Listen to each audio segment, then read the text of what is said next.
Yes. Good evening, students. As I told you in the class, I'll be posting this video for the gravitation chapter, which will give you the solutions for multiple choice questions in this gravitation chapter, both your clarity achiever and also all your numericals and application problems also. Okay.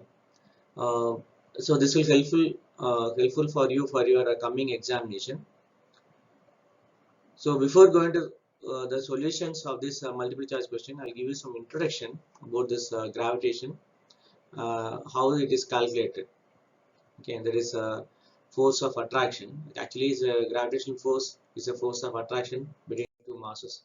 Okay, so how it is being calculated? So it is given by the Newton's law of gravitation. Okay, this gravitation force is given by Newton's law of gravitation. Okay, so when there is a two masses, okay, there is m1 and m1 and m2, and the distance between the center of these two masses is r. The distance between the center of these two masses is r, and there will be the force of attraction between these two masses. That is, of mass m1 will attract m2, and the m2 will simultaneously attract this m1. Okay, and this force will lie between the center of these two masses, the line joining these two center of masses. Okay, so this force which has been an attractive force will be a weakest force. This is the gravitational force is a weakest force and is a longest range force, long range force. So this r is a long range. Okay, so this force of attraction will be there, and this is mostly calculated for the very big masses, considerably very big large masses, and also the distance between these two masses is large.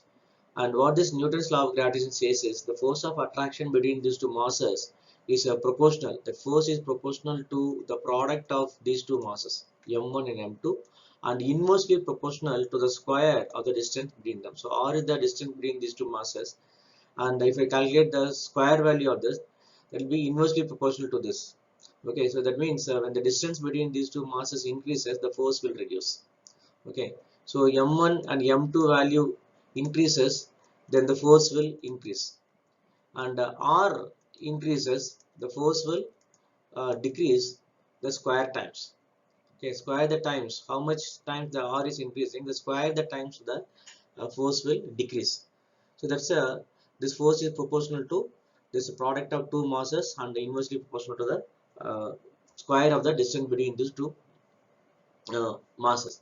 Okay, so to remove this proportionality, we introduce a constant. Okay, that is called the universal gravitational constant. Okay, so m1 m2 by r square. Okay, so this g is called as universal gravitational constant. Universal gravitational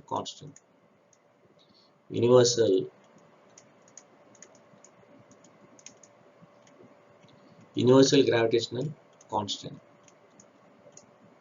Okay, and this having a universal gravitational constant is having a value. Okay, it's a constant value, so which is equal to 6.675 into 10 power minus 11. Its unit will be Newton meter square by kg square. This is a unit of this is a unit of g. Okay, and g is independent of the medium. So whatever the medium between these two masses, the g is independent. Okay, the g value is constant. Okay, the dimension of g. Okay, what the unit? Unit is Newton meter square by kg square.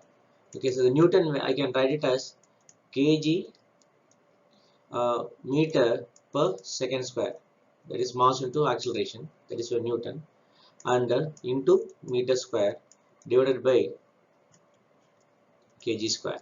So this one kg I can write as m power 1, that is mass power 1, and meter is L power 1, and again this meter square, okay, that is L square.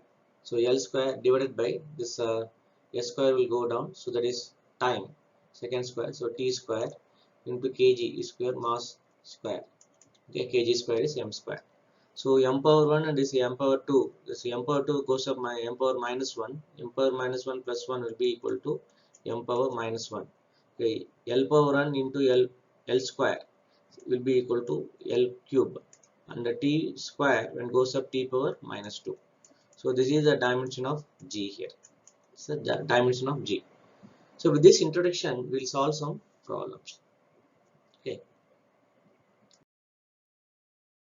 So the force of gravitation is, okay, the force of gravitation is a repulsive force, electrostatic force, conservative force, and non-conservative force. It is not a repulsive force. Actually, it is an attractive force. Okay, it is not an electrostatic force. The electrostatic force exists only between the two charges. Okay, it may be plus charge or a minus charge. Then it's a, actually it's a conservative force. Okay, the force of gravitation is a conservative force because it depends on only the end position, not on the path. Okay. Then second question is the gravitational constant depends on, okay, mass of the bodies, gravitational mass, distance between the bodies, and none of the above factors. So the gravitational constant depends on, it does not depend on mass of the body, it does not depend on the gravitational mass, and does not depend on the distance between the bodies also. Actually, this answer will be D because none of the above factors. So it is actually a constant, gravitational universal constant actually. Okay, it does not depend on all these factors. So the answer is D here. So third question, if the distance between two masses is double, the gravitational attraction between them is. So when the R becomes 2R, the distance between two masses, okay, distance between two masses double, then what will happen to the gravitational attraction? That force will become. So when the R becomes 2R, so you know F is equal to G into M1 M2 by R square. So when this one and this R becomes 2R, then what will happen? This new force F dash will be equal to G into M1 M2 by 2R the whole square. So this will be equal to G into M1 M2 divided by 4R square. This is equal to 1 by 4. Okay, 1 by 4 into G M1 M2 by R square. So this is equal to 1 by 4, nothing but we are 1 by 4 into F. So that the force will be reduced. The new force will be reduced 4 times. Okay, so the option here uh, will be reduced to a quarter. Okay, will be a reduced to the quarter. So the option D is the right answer for this one. Okay, option D. Okay, so the gravitational force between 2 point. Next question is the gravitational force between 2 point masses M1 and M2 at separation R is given by F is equal to K M1 M2 by R square. The constant K depends on what? Okay, so the K is nothing but your G. That's a universal gravitational constant. So it does not depend on the medium. So this does not depend on the medium, but it a system of units will depend on a system of units because based on whether it is a CGS unit or MKS unit, the value of G will change. So the G value is equal to 6.675 into 10 power minus 11 only in SI unit. This value is uh, given in SI unit, that is Newton meter square by kg square. That's a unit. So this is a SI unit for G here. So this value of G will change when the unit changes. When this unit changes, this value will change. So this K here is nothing but your G, nothing but your G here as per the Newton's law. So it depends on only the system of units only. So the option will be A. The option will be A. Okay. Next one, the gravitational force. The gravitational force is universal in nature. However, when we stand near a wall, we are not pulled by the wall because, okay, this is one conceptual question here. So gravitational force is a universal in nature. Okay, however, when we stand near a wall, we are not pulled by the gravitational because the gravitational force due to wall is negligible as compared to that of Earth. So Earth is a very big mass. When compared to wall, this wall force, the force given by the wall is very small, okay, negligible. So we are not able to uh,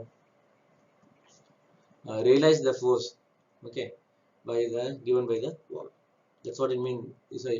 However, we stand near a wall, we are not pulled by the wall, okay, because the gravitational force due to wall is negligible. Okay, the next question is assertion and reason type. Okay, so here, when a distance between two bodies is double and mass of each body is, when the distance between two bodies is double and the mass of each body is also double, so the gravitational force between them remains same. When the distance between two bodies is double, mass of each body is double. Okay, so mass is also double and also distance is also double. Then what happened to the gravitational force remains the same. Okay, so it is like F. This mass is m1 become 2m1 and m2 becomes 2m2, and the distance is also becoming 2r. R is becoming double, so 2r, so 2r square. So this will become 4m1 m2 divided by 4r square. So this 4 and 4 will get cancelled, so that will become f only. Okay, so the new f dash also will become f only. So that is there is no change in the force. According to Newton's law of gravitation, the force is directly proportional to the product of mass and inversely proportional to the square of the distance between them. So here the option is A here. So both A and R are true, and R is the correct explanation of A. Okay. So next one is gravitational force between two particles is negligibly small compared to the electrostatic force. Electrical force is experienced by the charged particles only. So gravitational force between two particles is negligibly small because the electrostatic force is very high. That is a 10 power 1 times. Okay, 10 power 31 times. 10 power 31. Okay, so gravitational force between two particles is very small. Electrical force is experienced by the charged particles only. So, and A is the right option for this. Both A and R are true, and R is the correct explanation of A. Okay, the next question. The principle of superposition is not valid for gravitational force. Okay, it's not. See, what is the principle of superposition? Is see, if I am having one mass, okay, m1 and m2, the force of attraction between these two mass is say f1. If I am having another mass m3 and this will have this force of attraction between these two is say f2. So this force f2 will not affect this f1. Okay, so I can add these two forces, so this will not affect this f1. Okay, just I do the vector sum of all these two forces. These two forces I can add it using the vector sum. That is called this algebraic sum of these two forces. Because these two forces are vector, so I have to use this vector addition. So I can use it. So the principle of superposition is valid. Okay, it's not valid is a wrong statement actually. So principle of superposition is valid for gravitational force because this force is also a vector. So gravitational force is a conservative force. This is right, but assertion is wrong, but reason is right. So the option will be D here. The option is D. Okay, that's the answer for this one.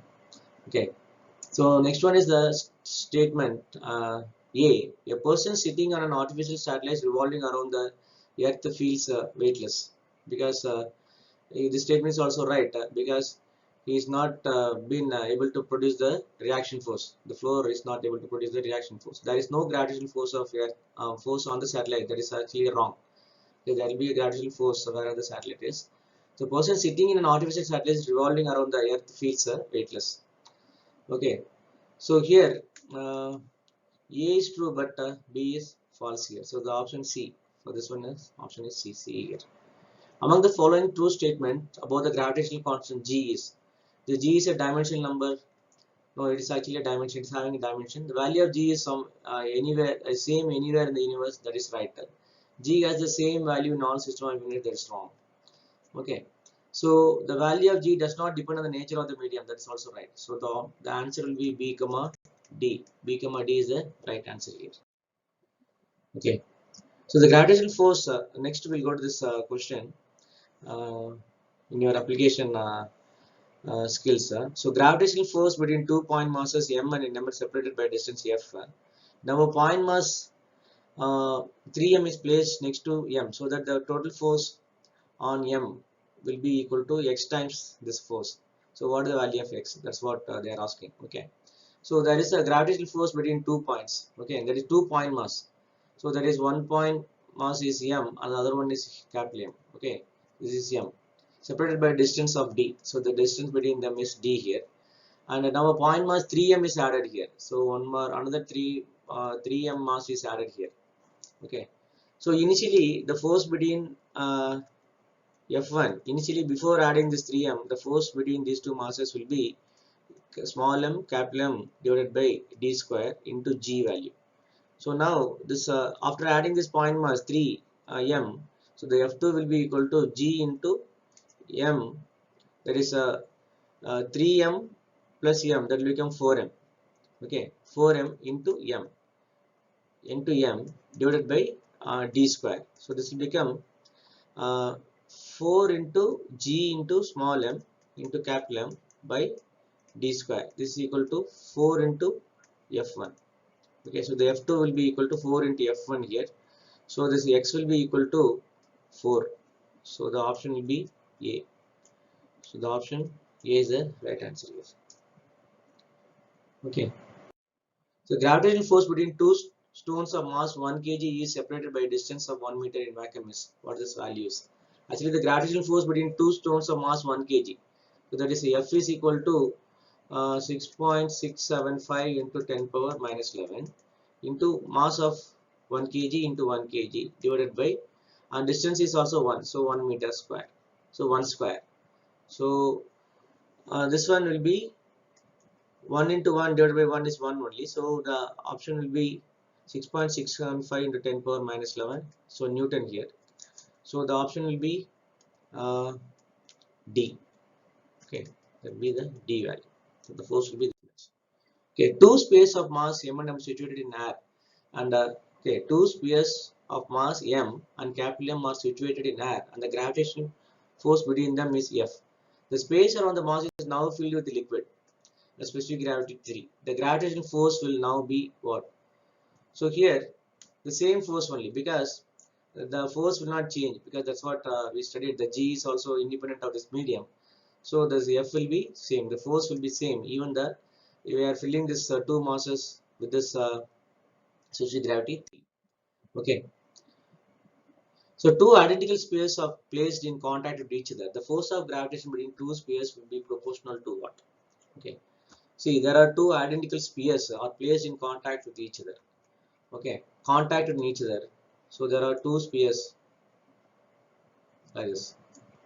Okay.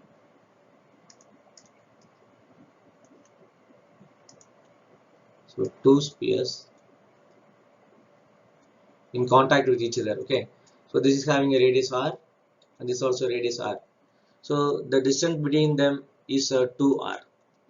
Distance between these two masses or two spheres is 2r. Placed in contact with each other, the force of gravitation between two spheres will be. Actually, it has been spheres only. Okay. We know density. Okay, or this mass will be equal to density is mass by volume. So mass will be equal to density into volume. Okay, so rho is the density of the mass. Okay, so volume we know of a sphere is what is that?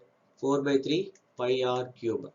So there are two identical spheres. So mass m1 and m2 having the same density rho. Okay, so if I have the mass 1 is 4 by 3 pi r cube into rho, and the radius of the sphere is only r, so it is r cube. Okay, r cube into rho. Then mass 2 also will be equal to the same value, so m2 also will be same. So the force of attraction between these two will be 4 by 3 pi r cube into rho into again 4 by 3 pi r cube into rho, okay, into this capital G. That's your universal gravitational constant divided by r square. What is r square? R is 2r. So it will be 2 into r square. So this will be equal to, if I take only the r, because they are asking to find out the proportionality to the r, capital R, that will be equal to r cube into r cube divided by uh, r square. So this will be equal to r power 6 by r square. This will be equal to r power 4. So this force will be proportional to this r power 4. So the answer will be C. So the option will be C for this problem. Okay. So the force, so passage type question another. The force of attraction between any two masses of virtue of their mass is called gravitational force, that we know. The gravitational force of attraction between two particles is directly proportional to the product of their masses and inversely proportional to the square of the distance between them acts along the line joining them. So the gravitational force between two unit masses separated by unit distance is called universal gravitational constant. Okay. So this is the passage given. Actually, there's a Newton's laws of gravitation is given, and this G value is 6.675 into 10 power minus 11. Okay, this is a passage. This is a statement actually. But based on this, we'll have some questions. Okay. So among the following, which is the weakest force of the longest ranges? So this is the gravitational force is the right answer. Okay, for this one. Uh, Gravitational force, because electromagnetic force and a nuclear force is the very strongest force, so the gravitational force is the weakest force. So the option is C here. Next question is value of G is, so that we know that is 6.615 into 10 power minus 11. So this is the value of G here. So the option is D. Choose the correct statement. The dimensional formula for G is m power minus 1 L power cube T power minus 2. This is also right. G is independent of the medium. F is this one. So all the above. So here all the statements are right. So the option is D here. Okay, the value of G is considerable. See, the value of G is very small. The force is considerable when one of the masses is too big. Okay, so here when one of the mass is too big, so that is only the option right. Okay, this option C is right. So here option C, when the value of G is considerable when one of the mass is too big. So, okay. So next go to this question in your gold package. So three uniform spheres, each have mass m and radius a, are kept in such a way that each touches the other two.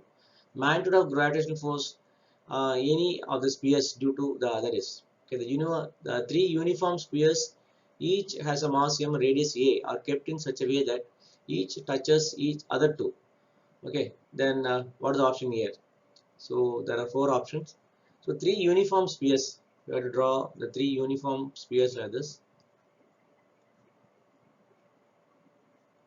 Okay, such a way that touches the other two. So this one is one sphere, the other one, and this other one.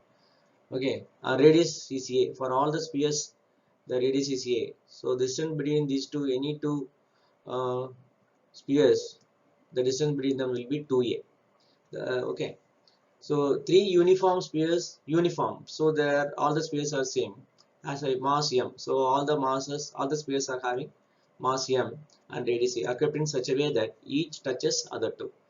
Magnitude of the gravitational force on any of the sphere due to the other two is. Okay. So this for example this m1 and this is m2 and this is m3. The force of attraction between these two, say it is that force is, say if I take F1, and force of attraction between this M1 and M3 is say F2. Okay, so I can, as I told you, it is I can use this principle of superposition. I can add these two forces, okay, to find out the resultant force acting on this mass M1. Okay, so if I find that this is actually a triangle of equal sides. So all the sides of this triangle is equal. If I connect all these centers of these three masses, so the side of each triangle is 2a. Okay, 2a here, and the angle between these two will be 60. Okay, 60 degree. So if we want to add these two vectors, that is a force 1 and force 2, we have to use this uh, to add this. Okay, to add these two vectors we have to use this parallelogram law. Okay, so what this parallelogram law says is uh, the resultant force acting on this mass m1 will be equal to square of this f1 plus square of this f2 plus 2 f1 f2 and into cos 60 angle between these two. Okay, this is the force acting between these two masses. Okay, so you know this f1. Okay, the force of attraction between these two will be uh, equal to this f2 also. Okay, f1 here, f1 is equal to f2 because the distance and mass is same here. So this one I can write it as 2 f1 square plus 2 f1 square, because f1 and f2 is equal and the cos 60 is 1 by 2.